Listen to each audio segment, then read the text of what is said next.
My latest trip took me and my friend to a completely new place. From the desert of Judea to the port of Haifa, we spent 10 days traveling across Israel. We saw the holy places of great religions. We tried the Israeli food.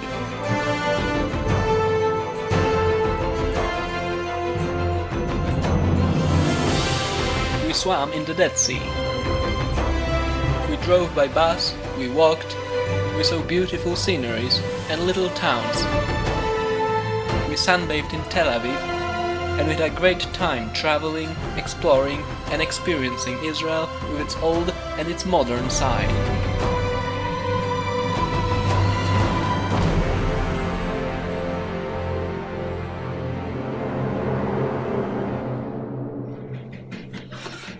So we've just gone through the security screening at Warsaw Airport for the flight to Tel Aviv. I'm so scared. I freaked out. It was scary. They were asking us questions about each other. I stumbled on some points. Me too. And I wasn't Do sure I know her? Who is she? where you work. Yeah, exactly. They were asking me if I have any gadgets from my company to prove that I actually work here. So that was the first one. Yeah, let's see what happens on arrival. But for now, we're clear. Security screenings before flights on Israeli airlines are very thorough. It was a stressful but also interesting experience.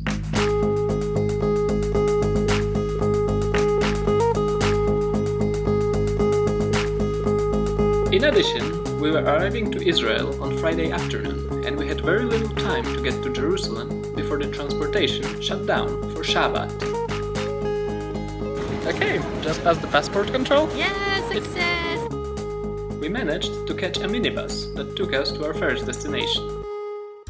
We arrived to Jerusalem in the evening, right before the start of Shabbat. Jews go to synagogues that evening to pray, sing and read Torah. Especially the streets of the old city become full of Orthodox Jews.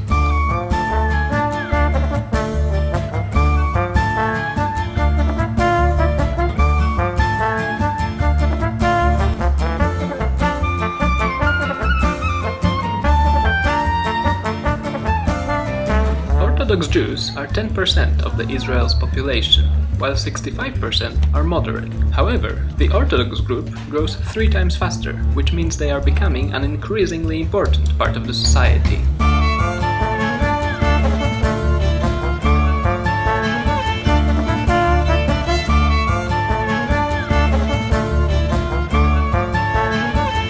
We planned 3 nights in Jerusalem, and the first evening was a promising start. We spent whole one day on a trip to see the Masada fortress and the Dead Sea. First, the bus left the city and drove downhill, well below the sea level. Later, it drove through the Judea desert along the shore of the Dead Sea. We headed towards the fortress of Masada, built by King Herod.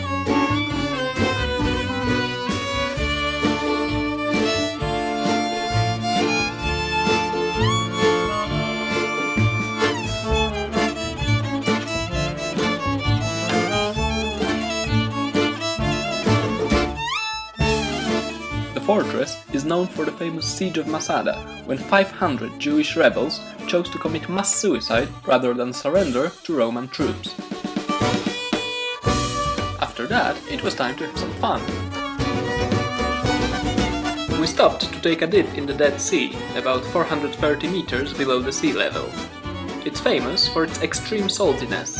The water here is about 10 times more salty than ocean water.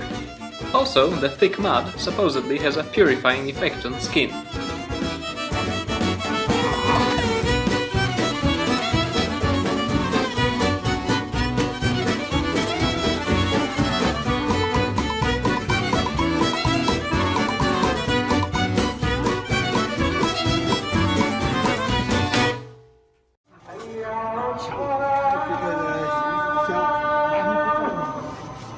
We're walking around the streets of the old town, and we have a very cool guide. The story of this city starts over here, at the Canaanites' time. And at the time of the Canaanites, they had a god. The name of their god was Shalem. That's his name, Shalem. And in Hebrew, the word for city is Ir. So the city that their God is named Shalem, in Hebrew it's going to be Ir Shalem. Let me say it a few more times and see what happens with it. Ir Shalem, Ir Shalem, Shalem becomes Hebrew Yerushalayim. And in English, Jerusalem. They had a leader, a great leader, Alexander the Great. These two idiots went to the Romans. The Roman Empire splits in the middle. The old city of Jerusalem is divided into 4 quarters. One of them is the Armenian quarter, and the other 3 are Christian, Jewish, and Muslim. The Temple Mount is a holy place for Christianity, Islam, and Judaism alike. Located at the foot of the hill is the Wailing Wall, the holiest site for the Jewish people. It's known as the only remaining part of the Second Temple of Jerusalem, which had been destroyed by the Romans in year 70 current era. We've left the old city behind, and we are now in the Manei Yehuda food market.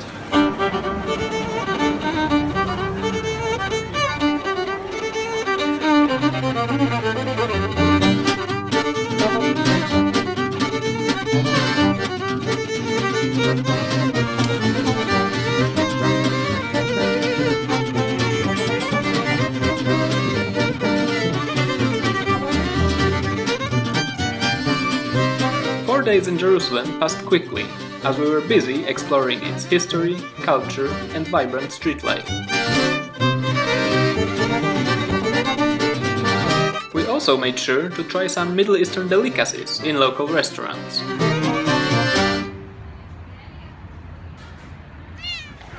So, we just checked out from our hostel. Now we're about to take a tram to the bus station, and our next stop is Tiberias and the Sea of Galilee.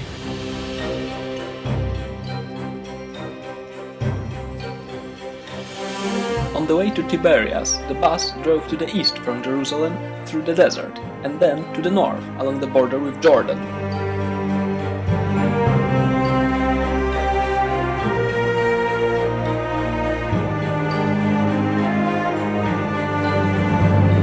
It was a scenic ride across the Palestinian territories, and the views of the Jordan Valley were truly breathtaking.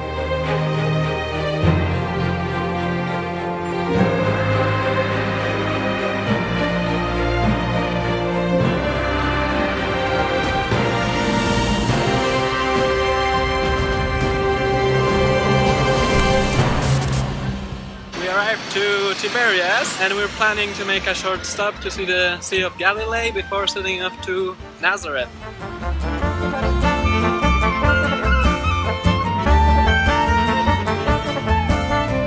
The Sea of Galilee is a large lake in the north of the country, near the border with Lebanon and close to the Golan Heights.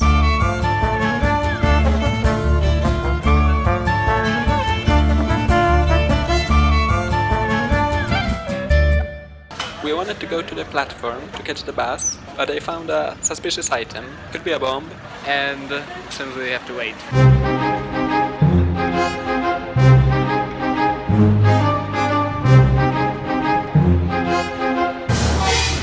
Okay, we're on the bus.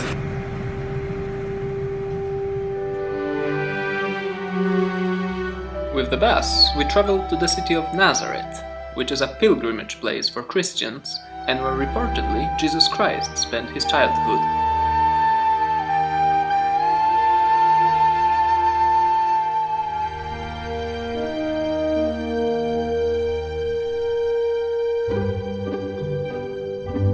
Quite clearly, we visited during low season, as the streets were mostly empty and the devotional souvenirs were patiently waiting for better days to come.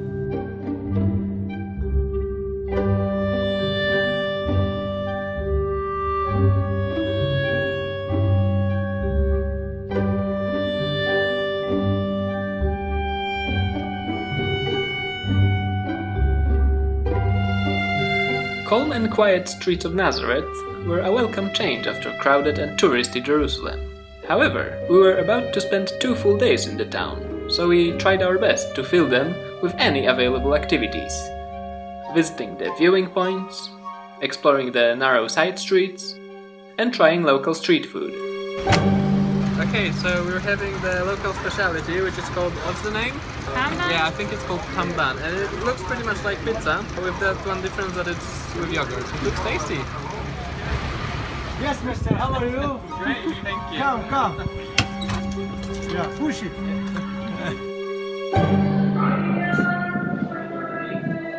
In hindsight, one day would be more than enough to spend in Nazareth. We still went to climb a nearby mountain, which of course has some religious stories related to it, but also gives a great view at the surrounding area. This part of Israel is predominantly inhabited by Arab population, but nonetheless you will find temples of Western and Orthodox Christianity, as well as many other denominations. After 2 days in Nazareth, it was time to set off to our next destination. We just arrived to Haifa. We're on our way to Tel Aviv, but once we're here, let's see what's to do here. As it turned out, there isn't really much to see in Haifa either, except for the park known as the Baha'i Gardens. It turned out to be a terraced garden with very strict visitor rules, a great view of the city, and a monumental temple at the top of it. Okay, so just to get some clarity on what we just visited, the Baha'i faith is a medium-sized religion listed in the Britannica Book of the Year as the second most widespread of the world's independent religions in terms of the number of countries represented. Baha'i sources usually estimate the worldwide Baha'i population to be above 5 million.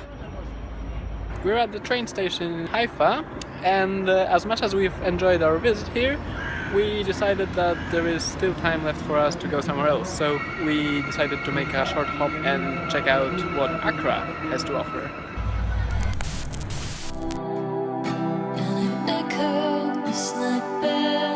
Acre is an ancient port city.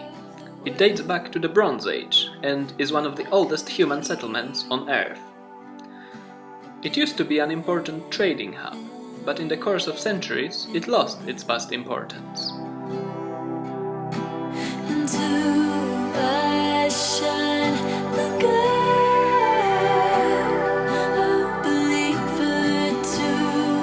These days, it's more of a calm fishing town, where you can go for a nice evening walk by the seaside.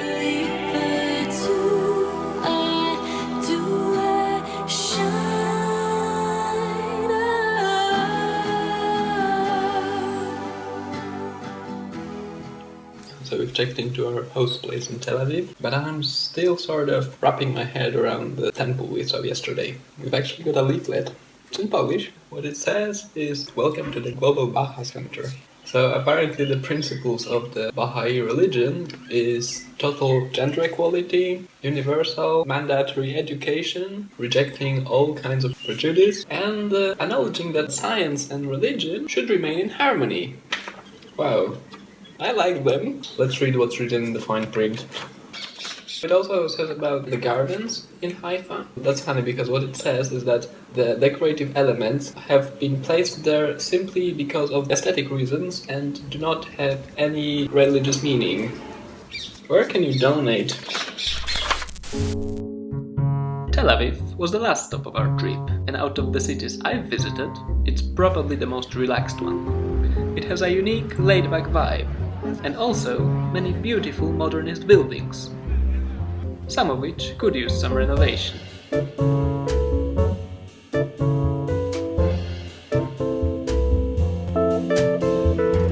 There's plenty of hip places for lunch, as well as outdoor cafes that only make strolling around the city more enjoyable.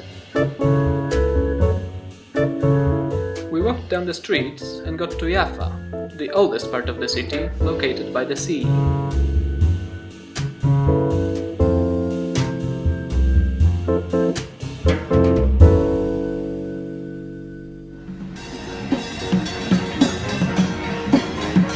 We've also gone to some more vibrant areas, which make Tel Aviv very different from Jerusalem.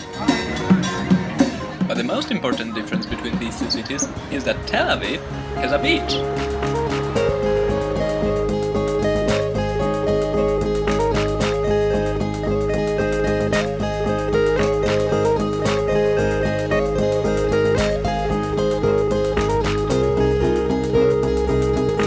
stayed in Tel Aviv for 3 nights and 4 full days, and still I felt it's not nearly enough to properly enjoy this diverse and surprising city. I could easily spend 2 weeks there without getting bored, exploring the architecture, different neighborhoods, and just enjoying the sunshine which never seems to wane.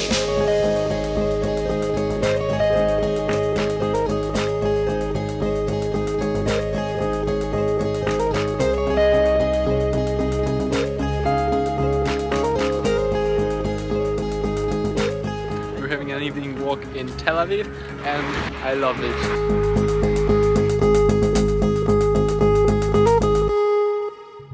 On our last day, just before going to the airport, we went to the nearby Hatikva market to grab some breakfast.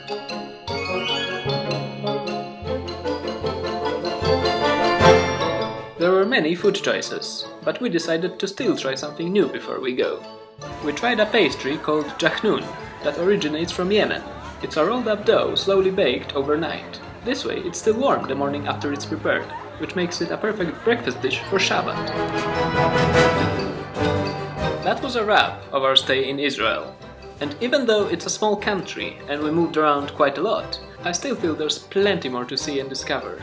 And I will most definitely come back there and already can't wait for the next time.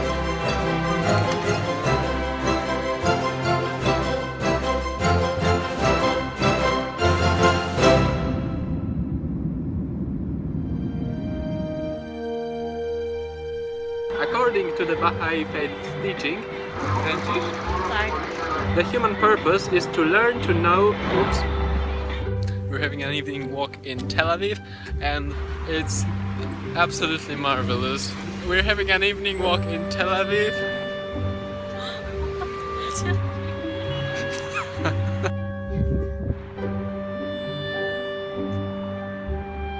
I love the place. I think it's totally awesome. This should explain it to you, or confuse you a hell of a lot more.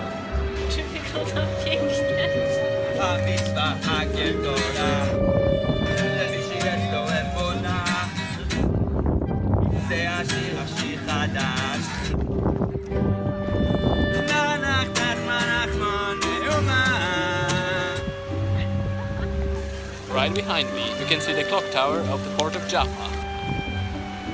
Or maybe that's the clock tower, who knows. The sun is setting, really great for some selfies. Thank you, thanks.